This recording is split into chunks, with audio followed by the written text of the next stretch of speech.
Hello, everyone. Welcome again to another amazing episode of our Python tutorial series. And this is a continuation of the VLOGMAS series, the 25-day tutorial on Python tricks and then tips, some basic tips. So yesterday we looked at how to identify just the individual elements within this list. And today we are trying to look at probably if you're given a list or you're given a data set and you want to find the number of every individual element that's contained within the data set or the list, how to do that. And with just a simple one-liner, we'll try to go through this. So what we would want to do first is, we said that when you run this as a set, so set on the A, set on the A produces just the individual elements. Okay, and take it as though we are looping through this, so we can say for I in set of A, we're supposed to perform a set of actions. All right.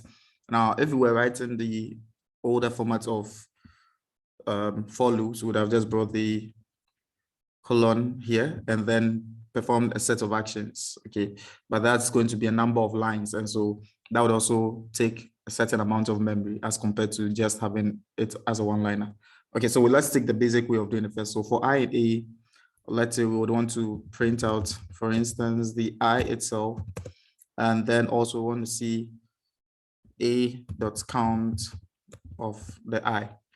That means for the list A, check the number of elements that at every point of the iteration, that element of the iterator we are on, check the number of times that iterator is stored within the data, the list. And that's purely what we got. So it means we have 3 of the ones, which we can see from the list, 3 of the 2s, and so on and so forth. Now with a simple one-liner, what we are going to do is we have the same for I in set A. This time we place them in square brackets. And then before the for I, we just would want to have our I printed, comma, and then the a.count of the I, right, as we loop through that. And this is purely one simple way of doing that. Okay, so instead of going through all these steps, just find an easy approach of doing that, which is this one-liner we have down here.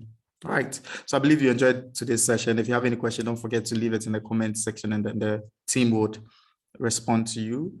If you're new here, don't forget to subscribe, turn on post notifications so that when we post any new content, you'll be able to receive it first and then be able to try your hands on it. And don't forget to like, to share within your network, and do have a wonderful day. Bye-bye.